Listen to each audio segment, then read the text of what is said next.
I spent 31 years in. The last two assignments I had, first were as special assistant to the highest ranking man in that military, the late Colin Powell, when he was General Colin Powell, and he was chairman of the U.S. Joint Chiefs of Staff. And then later, as a diplomat, I served him when he was Secretary of State as his chief of staff. So I've had experience in both the security world and the diplomatic world, though they overlap all the time. And I want to make a statement about Julian Assange.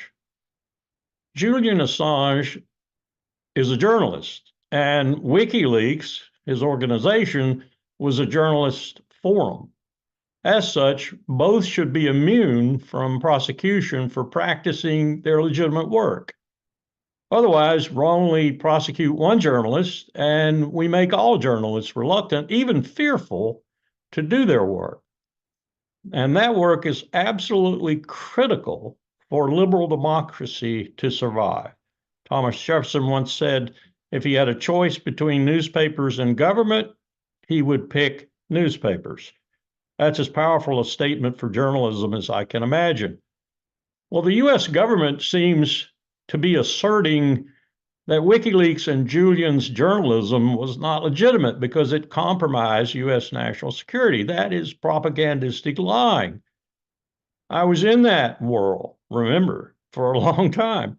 And even those key entities responsible for US national security during this time, and still some in service, have said, some grudgingly to be sure, that no national security interests were compromised, none whatsoever. No lives were lost, no state secrets were revealed. What Assange and WikiLeaks actually did with their journalism was embarrass the United States government, particularly the State Department and the Pentagon. And the Pentagon most starkly by revealing a video that showed a U.S. Army Apache helicopter murdering innocent civilians in Iraq. No liberal democracy should prosecute Julian Assange for doing his job. And certainly not the United States under its draconian and well out of date Espionage Act, a relic of our less savory past. Of late, we in America have committed enough crimes, from state sponsor of sanctioned human torture to endless stupid wars. Let's not compound those crimes with yet another one. Julian Assange should be a free man.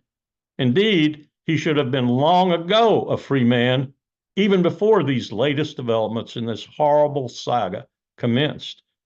He most assuredly, and here's the key point, he most assuredly should not be extradited to the United States for trial, a trial where propaganda and politics will overwhelm justice.